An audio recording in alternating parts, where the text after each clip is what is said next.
really great. A very warm welcome to everybody. Thank you for coming to this exciting session. We've been looking forward to it. Actually, we've been planning for it, looking forward to it for some months now. So it's great that it's actually happening.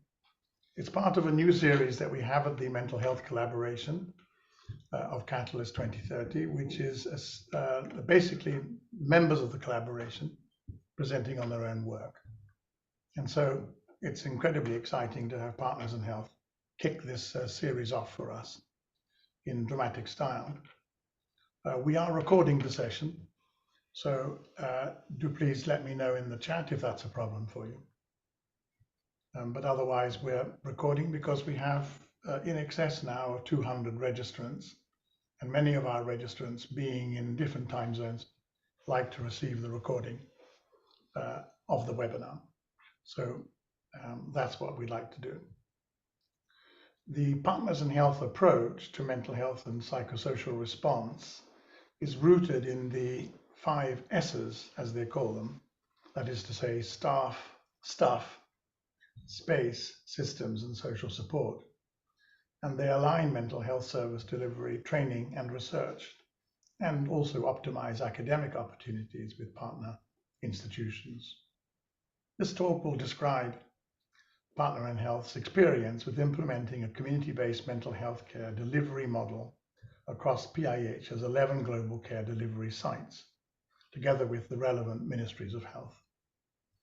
They'll discuss the implementation strategies critical to the success of the model and reflect on challenges and lessons learned from over a decade of integrating mental health care into PIH's health system, strengthening work. We have 2 speakers addressing us today. First of all, Giuseppe Ravioli, very often known to his friends as Bepi, and I hope you won't mind us continuing that tradition, Bepi. Yes. Currently, he is the co-director of mental health for the Global Health Care Delivery Organization, PIH. He is also associate director of the Chester M. Pierce, MD division of the Global Psychiatry at Massachusetts General Hospital, and assistant professor of psychiatry and global health and social medicine at Harvard Medical School. In addition to teaching at the Harvard University, he is a practicing board-certified adult, child, and adolescent psychiatrist. And our second speaker today is Stephanie Smith. Stephanie is co-director of mental health at Partners in Health and director of a new program in global mental health equity at Brigham and Women's Hospital in Boston, Massachusetts. Dr. Smith's expertise and scholarly contributions are in innovative program design, implementation, and evaluation of mental health services in resource-limited settings, beginning first in Rwanda, where she lived for 4 years. In her role at Partners in Health, she has supported the development of community-based mental health service delivery and the establishment of a cross-site learning collaborative in mental health care delivery across all of PIH's global sites. We're delighted as the mental health collaboration of Catalyst 2030 to welcome you all. Those of you who have come to us for the first time today, if you would like to become a member of our collaboration, do please drop me a line, or my colleague Caitlin Kirk, who is managing the back office on this particular call at the moment. I'll put my email into the chat in a few minutes' time. So without further ado, we're going to start. We're going to hear from our speakers first of all. They'll be taking approximately 30 minutes or so, and then we'll have time for some questions. Meanwhile, do please put in the chat your name and where you come from. Once the talk gets going, do please, of course, start to put in questions, comments, and remarks. That would also be very welcome in the chat. No further ado, Bepi, let me hand over to you. Thank you so much, Chris, and thank you, everyone. I'm going to provide sort of a broad overview as quickly as I can, and then Stephanie will speak specifically to one case study, the Rwanda case study. And I think Rachel is going to put the slides up. Yep. Yeah, so we're going to just have some slides. but we'll try to move through the slides pretty quickly. Let me see. I can also get the slides up. Great. Thanks, Rachel. You Thank you. So, so there's some philosophical challenges that we all have in delivering mental health services. And the Partners in Health approach really fundamentally around mental health has involved putting frontline providers in a position to effectively deliver mental health care for often complex comorbid conditions. And so this is a particular training in Sierra Leone in 2018 among a group of our frontline providers from different sites. Next slide. And so just some background on Partners in Health. Partners in Health is a global NGO. We work across 20 countries. We have 20,000 employees, 10 countries. We have 20,000 employees. Really founded in 1986 in Haiti to deliver care for HIV and TB, and then with subsequent strengthening of primary care. Rachel, could you, it's not filling the whole screen. If you could move to a different, because it's hard to see the slide. didn't realize that. Let me try again. Let's see. Thanks, everyone. 1 second.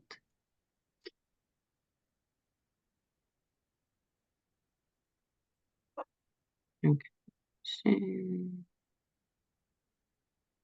And We can still, yeah, click on the lower right. There's a, yeah, it wasn't working this last. Maybe.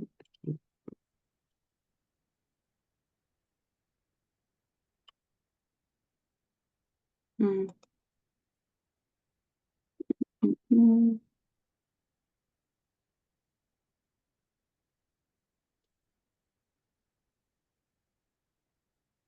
Should.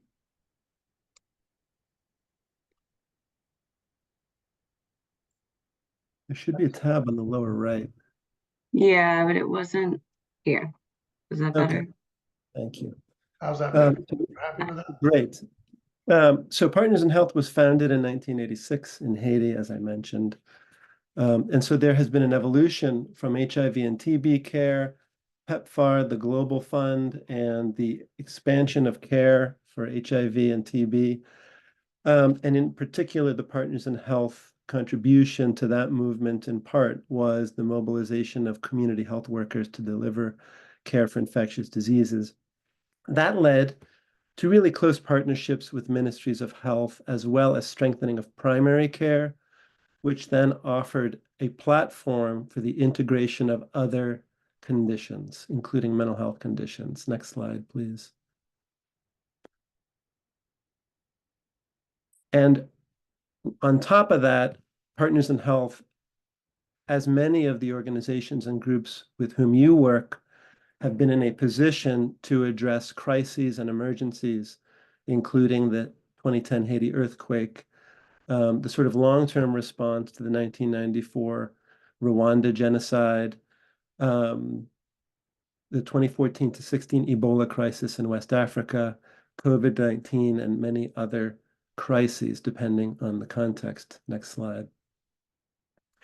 And so what we sought to do was to integrate mental health care delivery within this foundational Partners in Health platform, which included community-based healthcare delivery linked to hospitals, district hospitals. This is a district hospital in northern Rwanda here on the right, and then connection to health centers. And you'll hear more about this kind of continuum in Stephanie's part of the presentation. Next slide.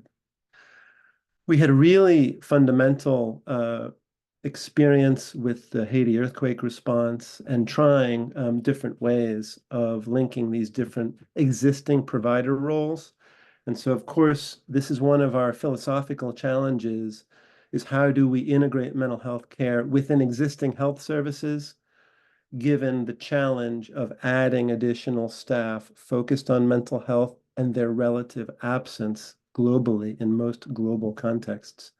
Next slide. But we did have a lot of success in Haiti. And we have a functional continuum of care that continues. And of course, you've heard about challenges in Haiti politically, socially over the past 5 years. But these mental health services continue, and they really are a collaborative, comprehensive, community-based approach. Next slide.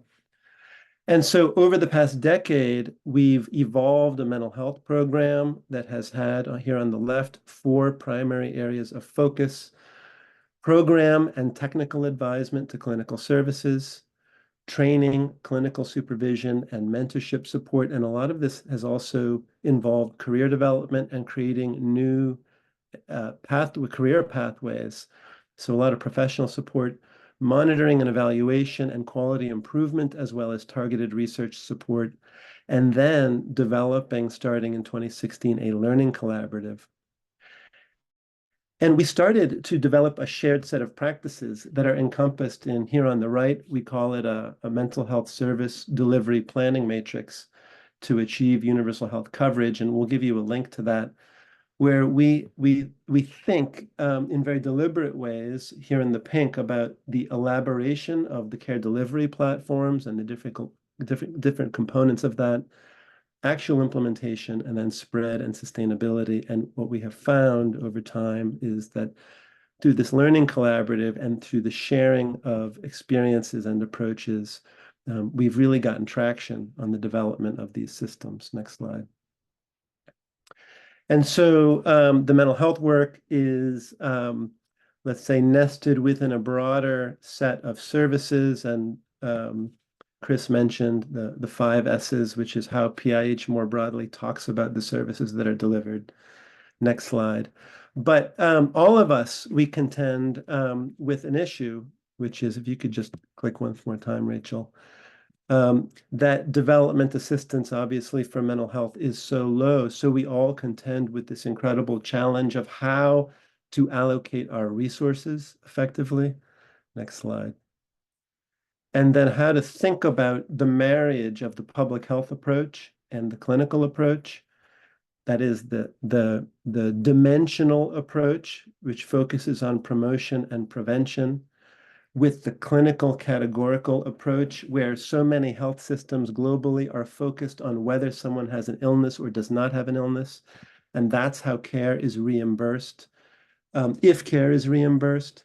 And so it's a very interesting dilemma for us all in terms of how we think about the care we're providing. And with Partners in Health, the opportunity fundamentally related to the fact that Partners in Health moved from HIV care delivery to health strengthening of primary care, to working with ministries of health to strengthen district hospitals.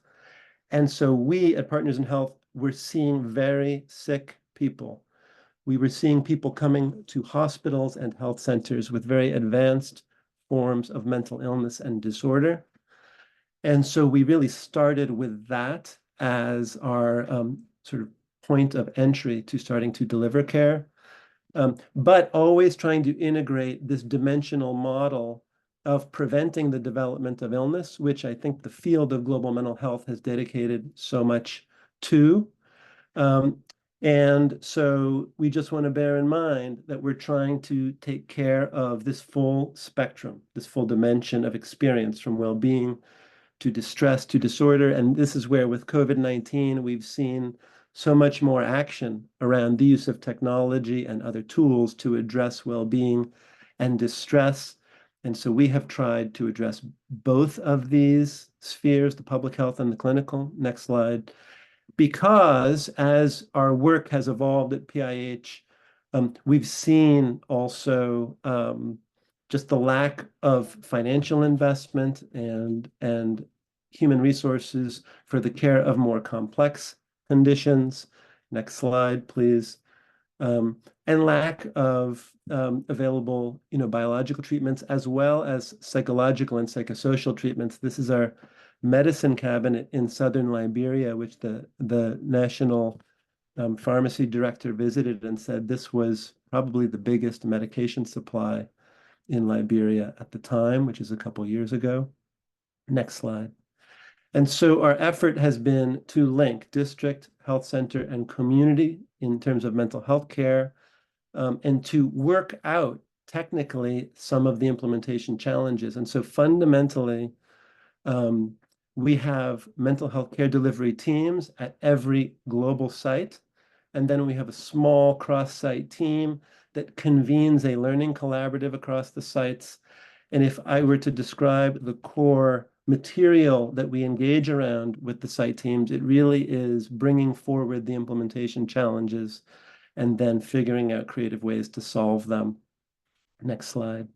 So for example, engaging community health workers. Josiah is on this call. This is in southern Liberia, where the small team in southern Liberia treated, by motorcycle with medication, with other forms of social support, treated many homeless former combatants on the streets of several cities.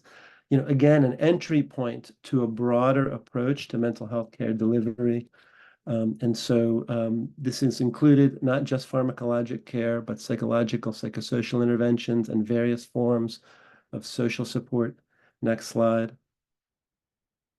And this is a psychiatric nurse at the district hospital in Kono, Sierra Leone, Kathy Conte, who, if you were to visit her, she does rounds on the medical floors. She's welcomed by the medical teams, applying a consultation liaison psychiatric approach to care on the medical floors, but then also working with the clinics and with the community health workers. Next slide.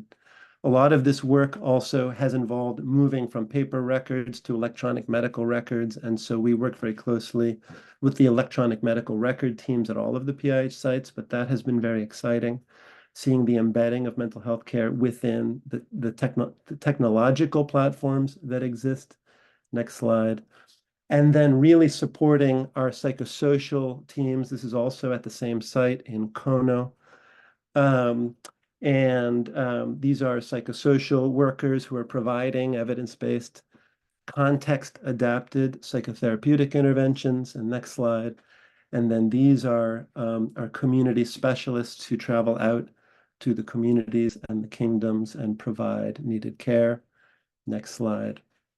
And then folded on top of that, we have disasters, we have crises, and this is our additional challenge, is linking our commitment to integrating ongoing care with crisis response. And so what was interesting about this particular event, which happened during COVID in Freetown, was that the mental health team placed at the National Psychiatric Hospital and in Kono were able to very effectively respond to this blast, implementing psychological first aid, integrating psychosocial treatments, but creating social support packages, not only for people who had been in vehicles, but for the neighborhoods, and also providing support to burn victims in the hospitals.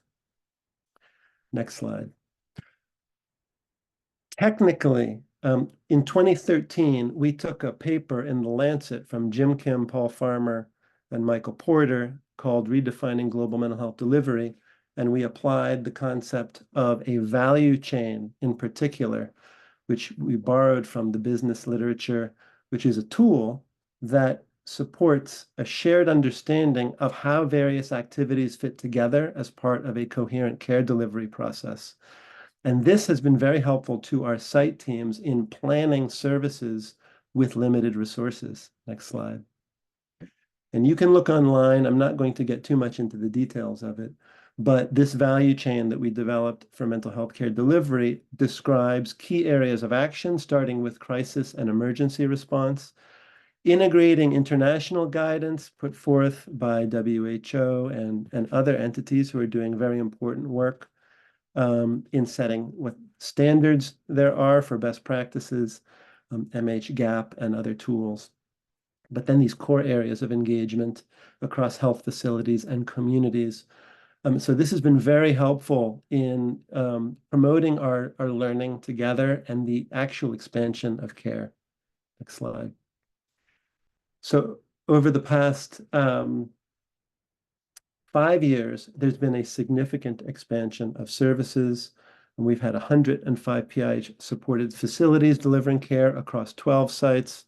Over the past year, we've had almost more than 70,000 patients receiving treatment for mental health conditions, more than 250,000 patient visits, and then really expanded impact over the past 5 years. Next slide. A particular project that has been new was the reform of Kissy Hospital in Freetown, Sierra Leone over the past 5 years, which has been a unique experience, trying to link those services to community-based care, emptying wards on the hospital, having community health workers travel with patients to their communities and their households, and development of a child unit. Here up on the right is Elizabeth Alieu. We've developed a psychiatry residency. There's one Sierra Leonean psychiatrist in the country. We now have 7 residents. Next slide. And that has been exciting, working with the residents in Sierra Leone. And we also have started a clinical clerkship in psychiatry at the University of Global Health Equity in Rwanda. And we will be starting a residency in Rwanda as well. Next slide. And just my last slide, we've also been taking what we've been learning from our sites and applying it in the United States. In the US, we have 52,000 psychiatrists, and last year, 60% of people in the US with an acute psychiatric or mental health crisis could not receive care. So we have a deeply fragmented system. And so we've had a collaboration with the Blue Cross Blue Shield Foundation of Massachusetts to train 5 community-based organizations in our own state, in the Commonwealth of Massachusetts, in Problem Management Plus. We are in year 1. It's going very well. Problem Management Plus is one kind of intervention that we fold into a broader array of interventions, ideally, as represented by that value chain I mentioned. And Stephanie will show you now the Rwanda example, but it's been exciting to see that the core principles that we all believe in here in our work are applicable to very high income settings, which also have not solved the delivery puzzle of mental health care. On to Stephanie. Thank you. Thanks. I'll talk a little bit about our work in Rwanda, and I know that I see a couple people from Rwanda here. So you can feel free to write anything in the chat. This is Rwanda. It's a small country in Central East Africa. It's got a population of around 12 million, landlocked between Uganda, Burundi, DRC, and Tanzania. Next slide. PIH was invited to Rwanda about 10 years after the cataclysmic genocide in '94, which really destroyed the entire fabric of the country. And PIH was invited as Rwanda was rebuilding its health system after the genocide to bring its lessons of community-based care that you just heard about from Bepi, to strengthen rural continuums of care primarily, which include the general hospitals, the primary care clinics, linkages to communities through community health workers. And over the course of the next 4 or 5 years, after they arrived, PIH expanded over 3 districts to serve a little under 1 million people. Next slide. So moving on to mental health. So just for context, by 2009, the government had decentralized to the district level and had more or less succeeded at getting 1 or 2 mental health staff, either a psychiatric nurse or a psychologist, to all of the 40+ districts in the country, which of course is woefully inadequate for the population of 12 million people, or 11 million at that time. And prior to that, the only formal mental health care that had been available was really the Central Neuropsychiatric Hospital, which was opened in the early 1970s. And there were very few tools in the districts. There were older antipsychotics. Most people receive, if there were any medications, most people received care only when they became very visibly socially or behaviorally disruptive in the community, and then they were often transferred to the central hospital. And then there was no mental health care really to speak of at the primary care or the health center levels or the community levels at that point. So next slide. So it was in 2009 that the PIH Rwanda, which is in Nshuti-Mubuzima, mental health program was born. We'd received a small grant, and then a 3-person team was formed. And Bepi joined PIH as a consultant around that time. And I joined 2 years later and then lived in Rwanda for 4 years between 2011 and 15. Next slide. So fast forwarding now to 2024, to see where we've managed to get in the last 12 or 13 years or more at this point. Next slide. So thinking again, you saw the slide earlier of the PIH model. So we focus on strength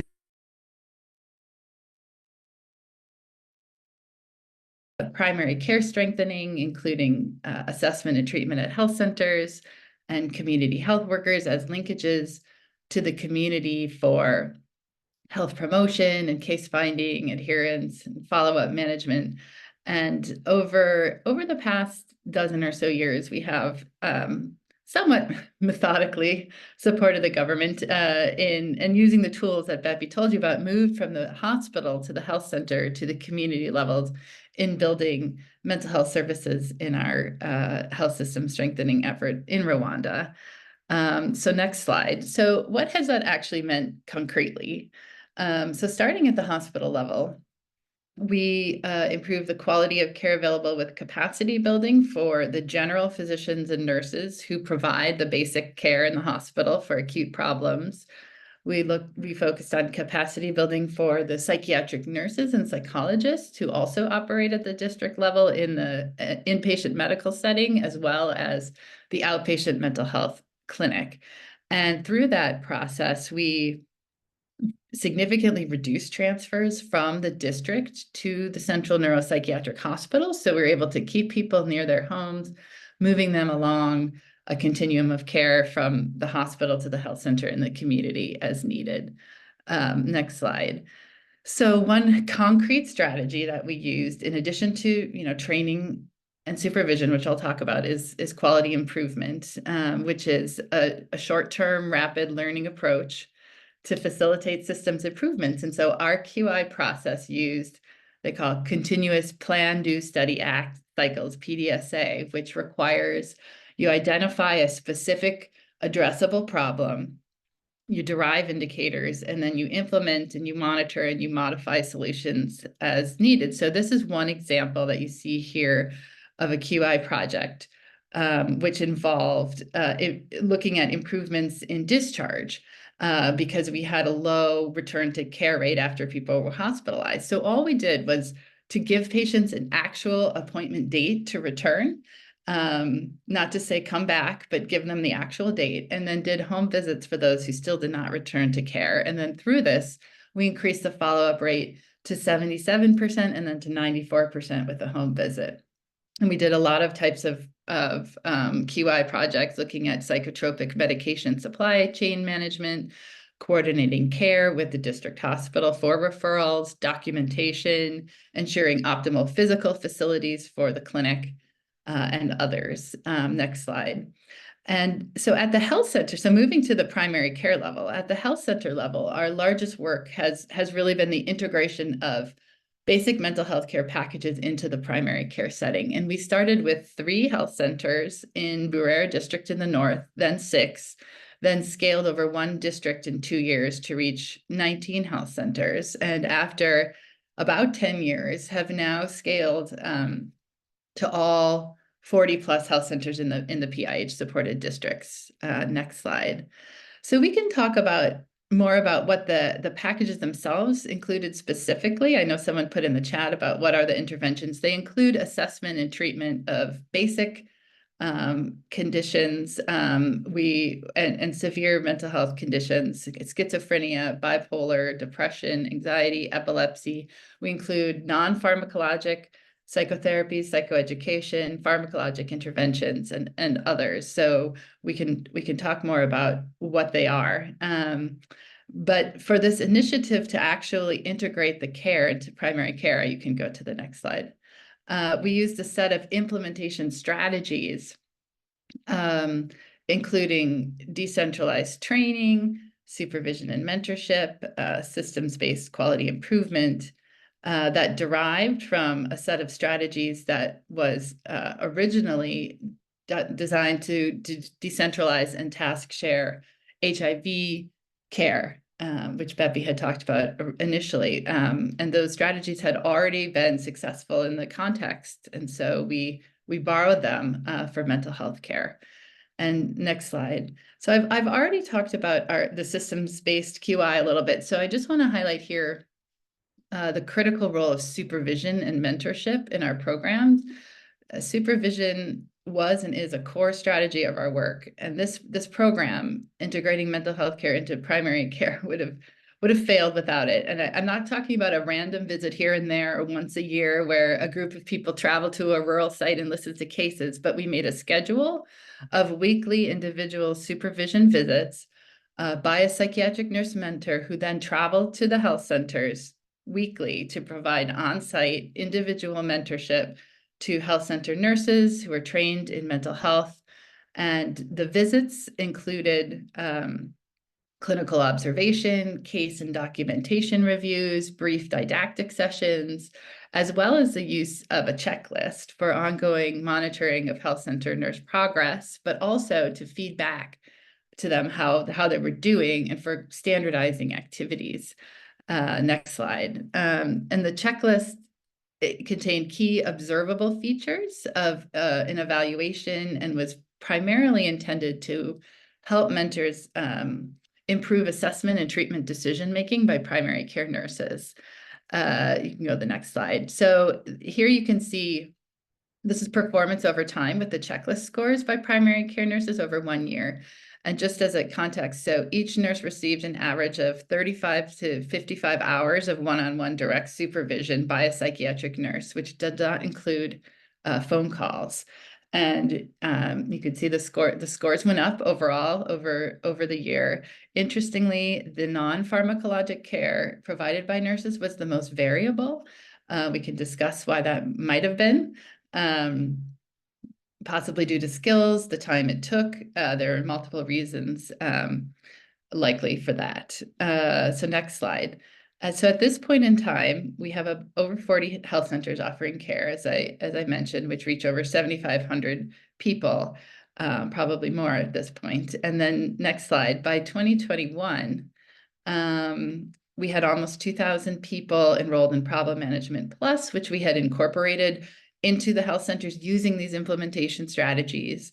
PM Plus is a low-intensity psychotherapy developed by the WHO, which I'm sure many of you know about. And we started offering that in about 2017. Next slide. And so moving to the community level, we've had over 1,300 community health workers who participate in pretty basic tasks, case finding, adherence, I shouldn't say basic, but they aren't delivering formal interventions. They're doing adherence management, follow-up planning, and other activities that link communities to the health system. Next slide. And we have almost 3,500 service users now participating in self-help, occupational support groups, ongoing agricultural programs, growing mushrooms, maize, potatoes. Some sell handicrafts in the market and other economic activities. Next slide. And I think this is my last slide. So in terms of evaluation of our work, we have gathered very rich information about the lived experience of individuals now receiving care at PIH-supported facilities and in communities, about improved engagement, participation and inclusion, along with some quantitative evaluations which have demonstrated significant improvements in symptoms and functioning, among service users, as well as individual and family level economic outcomes, like increases in the time spent in income generating work, which is incredibly exciting to show. And we could put a link to a few of the papers in the chat. But it's that aspect of the work at Inshuti Mubuzima, which focuses on economic empowerment, social inclusion, reintegration, which is sort of the next big area of focus for the team there. And so this is where we are at one site in 2024. Just one example among our many PIH sites. We've come a very long way from what you saw since 2009 to the effective delivery of care using the tools that Bepi spoke about as planning tools for delivery of care for thousands of people, which have had very clear and tangible effects in their lives. And I think I will stop there so that we do have time for discussion. I hope we haven't gone too far into the discussion time. I think we've done pretty well. So I will stop there. I think the next slide is the last one. Thank you very much indeed. Thank Steph. you. That's and thank you, Bepi, before you. That's absolutely fantastic. What an interesting and fascinating description of both the program more broadly and, of course, the case study which we've had, which has been great. And I must say, from the privilege of the chair, just to say how amazing it is and gratifying it is to see not only how you're doing the central psychological and psychiatric work, but how you're framing it with so much of supervision, mentoring, and indeed going further than that into the field of helping people with their own needs, particularly self-help needs around livelihoods and so on. So fantastic to hear that. Thank you, Rachel, for your help with the slides and so on, much appreciated.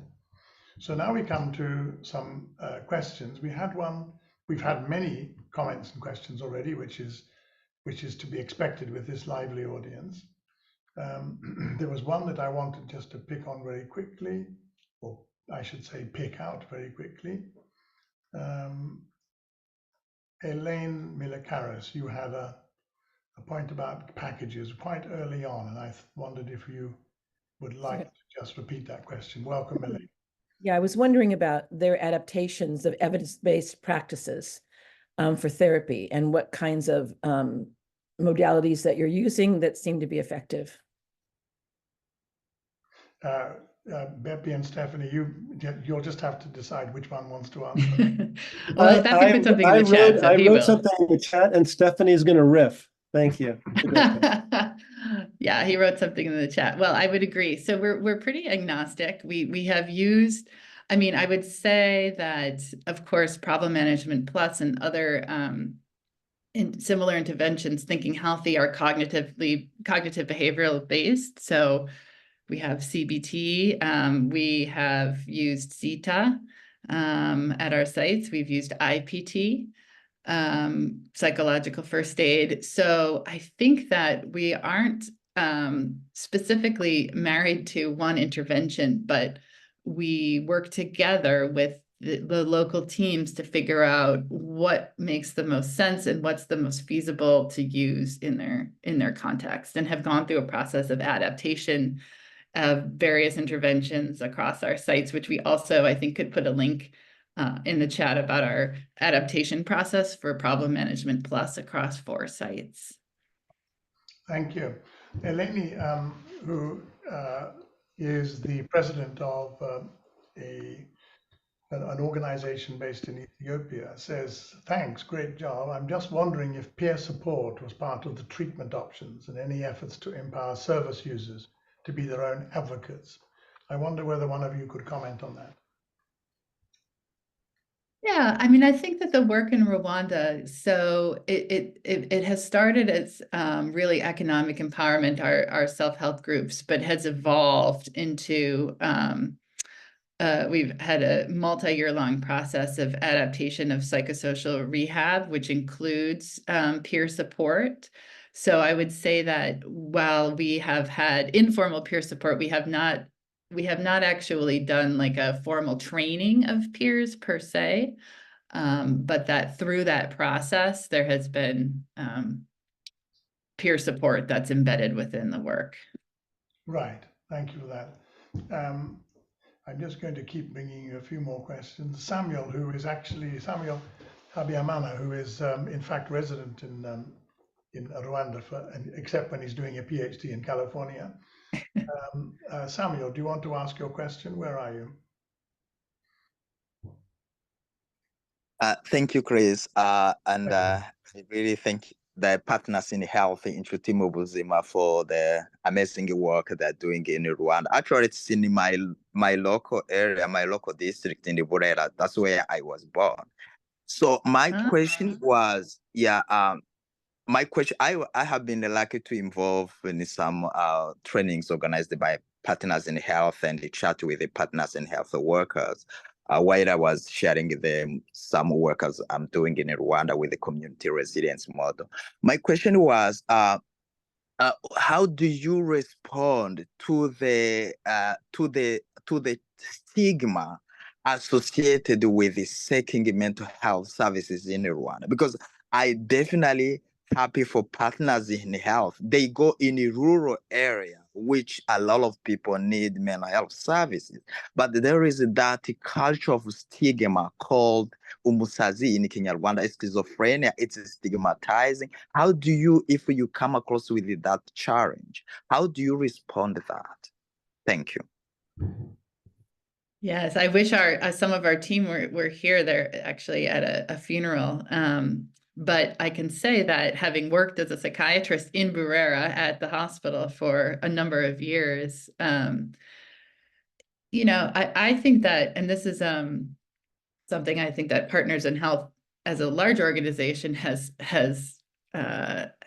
embodied, is that when you have effective treatment for individuals, that's the biggest destigmatizing efforts that you can undertake. And so having people come to the hospital and then get better and be able to continue in their communities and sometimes be hired at the hospital, it's something we're working towards supported employment also as kind of a new endeavor. But I think that is probably one of the most destigmatizing efforts that we can make. And so people see that it works.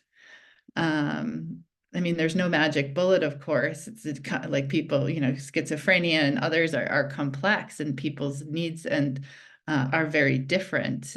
So you have to have an individual approach, but that's what we have found. If you offer services that are good and human rights based and are effective, then that really changes things. And also there's like a momentum that gets going when you have people like at the health center level who are empowered to actually make a difference in their community, and they feel responsible, and that people can see it. They then that sort of destigmatizes it for healthcare workers, which is also a big problem. And so we can sort of see this momentum where you have people delivering care, they see people get better, they start to talk up the services, the local communities talk up the services, and there's a kind of momentum there. Thank you for that. I can certainly relate to the idea of professionals and medical professionals being stigmatized as well. That was something that I found very commonly in my practice. Catherine Pitt has a question. Catherine, you said here, thank you very much for the interesting presentation. I wonder how you managed to ensure continued supply of medication, e.g. for people who have epilepsy or other illnesses, once PIH is no longer present and if they have no resources. So this speaks to the idea of continuity of provision and the sustainability of the program once you have, if you do, taken the decision to start to exit. Would you like to comment on that? Sure. So, you know, just to be clear, that Partners in Health, we work in the public sector at all of our sites. And so we are there is sometimes some occasions where we bring pharmaceuticals ourselves, but fundamentally we are working within the public sector, and so we are working to strengthen the public supply chain. And so all of the efforts that we are making are efforts to strengthen the public supply chain. And so ideally, that means that when we're gone, the efforts that we've made to actually strengthen the public supply chain remain. You can't, read the future, but all of the QI projects that I told you about, because it was an issue, getting medications to health centers that had not previously been there. There's certain medications that were allowed at different levels, but we had to do the work to improve the public system rather than just importing our own medications and kind of going around the system. And that's how it is at all of the Partners in Health sites. So it's a slow process of quality improvement, but that's the strategy. And I think the question of ensuring that you work in lockstep with the government resources is obviously really important in that context. And I certainly think that's what has made some of the basic needs work also important. Now we've got a question from Rebecca Horn. I'm interested in the extent to which you've been able to integrate local context appropriate responses to psychological distress into your work. Would you like to have a go at that? Thank you, Rebecca, for the question, by the way. And I'll say I'm responding to all in text in the chat, and then Stephanie is riffing, and you can well, you can feel free to take going, it. I don't want to be the only one talking. Well, I must say, Beppy, you've done a wonderful job in replying in the chat. So thank you for doing that. And thank you, Stephanie, for answering the questions in real time. Who would like to have a go at Rebecca's question? Well, I will say that our team, we are working directly with local teams, and we're accompanying local teams in building the system. So it is actually the local teams who respond, to the distress in the communities. And so they are kind of inherently, I think, sort of translating any concepts or anything that seem not from their context into something that feels contextual for the setting. So we're not kind of hopping in and just delivering care in that way. So, and I think it's been a sort of iterative, collaborative process that we have, that at least I, just speaking from personal experience, have done in that we bring what we've learned, or at least what I've learned, throughout my own training, and sort of sit with individuals and talk about what's at hand. And then they're, they are bringing those tools to bear in the ways that make sense. And so, I don't know if Beppy, you want to add to that? Beppy, any thoughts? I'm not sure if that answers your question. But like, for example, I can say that during commemoration periods in Rwanda, when there's a higher level of psychological distress in communities, people were very excited to learn grounding techniques for people with lots of distress, and that they would, translate it, interpret it, and share it with individuals. And so there's a process that kind of just goes on in the individual practitioner as well. Yeah, and I'm well aware that Samuel brings that kind of technique to his work in Rwanda as well. Yeah. Okay, we'll move on. I wanted to invite Sebastian Gonzalez Mazzo. Do you have a question about criteria of selection in countries? Do you want to ask your question, Sebastian? Hey, thank you. Yeah, I mean, actually, Giuseppe already answered that question, and I think it's clear enough that it's okay. So I recently finished the MSc in Global Mental Health at the University of Edinburgh, and it's very fresh in my mind that it's this problem of access to mental health services is global. So I was just wondering how PIH selects the countries to work with. Are there any criteria to select the countries? Yes, there have been a number of questions about this. It's a broader, the mental health program, we're really beholden to the broader organization, right? Our mental health teams are actually small. Our site-based teams are small. Our cross-site team, Charlotte, Rachel, Stephanie, and I are on this call. I think we have 2 more people on the team. So the broader organization really responds to the request of ministers of health.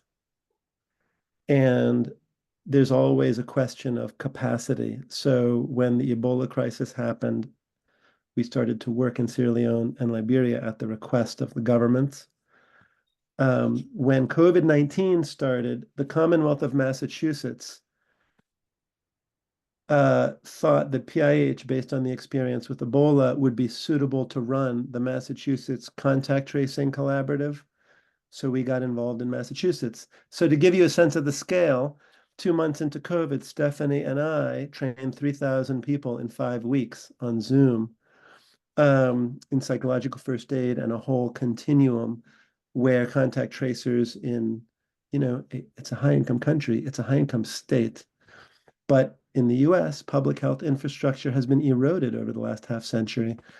And we saw that with COVID. So our capacity is limited to respond to all the crises, but we do feel that the core principles that we've described here really do apply in various contexts, and they've served us very well. If I were to say one thing about the value chain and the planning matrix, they really enable an optimization of a focused approach with limited resources. Can I also just mention briefly, we do have a number of our mental health teams from PIH sites here. So if any of you want to hop into any of these questions, I can see you. We've got Rolly, we've got Josiah, we have Gonani, we have Sarek, we have Dr. Brees. So well, that's wonderful to know, and a very warm welcome to all of those colleagues. Absolutely. Yeah. Now, just a couple of things that have come up. We are almost at time, but we've got a couple. We can just fit a few more in. If there is somebody who is dying to ask a question, flag yourself up using either by waving your arms around or by putting up your hand in the Zoom system. But meanwhile, I have a question here. Where was it? Yes, here we go.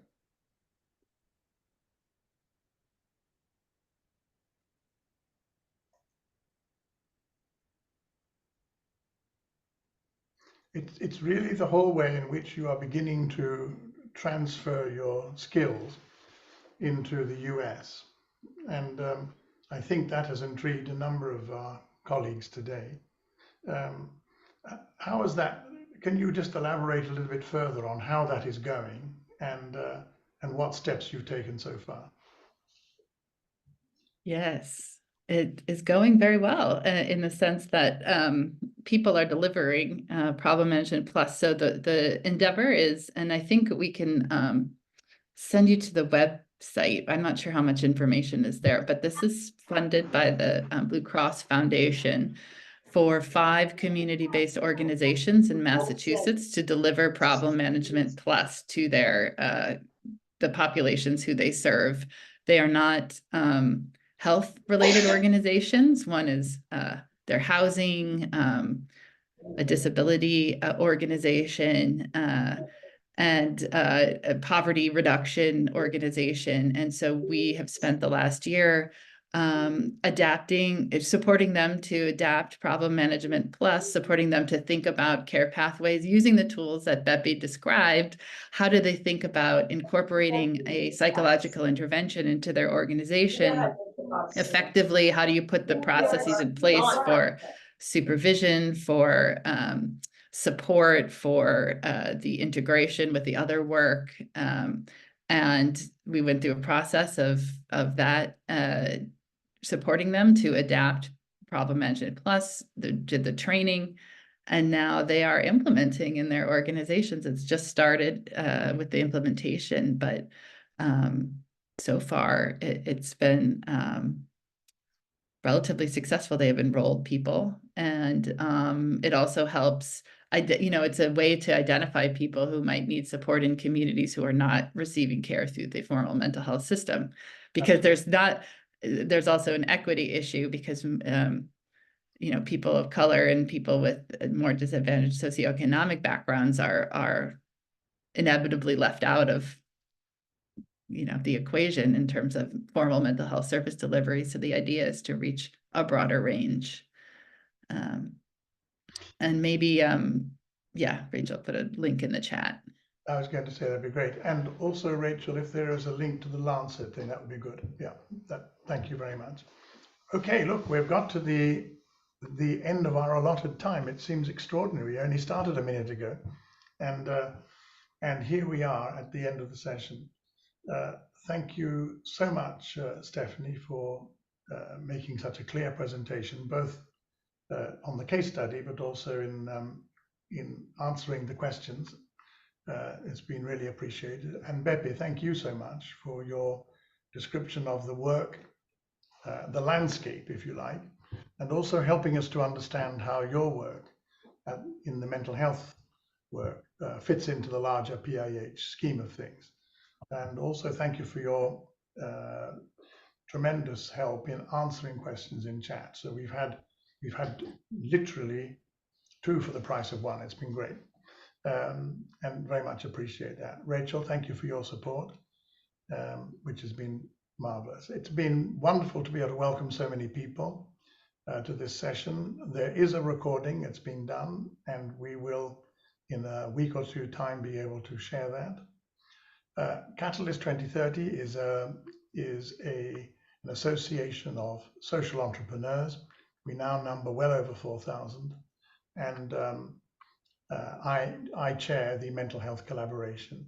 If you're not a member of Catalyst 2030 and you're interested in any of these fields of endeavor, then do please join. It is for free, and that then brings you across to be able to join any number of collaborations, including our own mental health one. So at this point, I wanted to say thank you very much indeed for this wonderful exposition and for kicking us off on a wonderful series that we're going to have this year, a member-led series in which we hear about the different models and ways of working right across the world that our members at the Mental Health Collaboration have. Once again, many thanks and goodbye to you. All the best. Bye, thank you. Take care, and thank you for coming. Thank you. Thank you, Chris, for organizing. It's a great pleasure. And Caitlin. Thank you so much. Thank you. That was fantastic. Thank you. Blood pressure.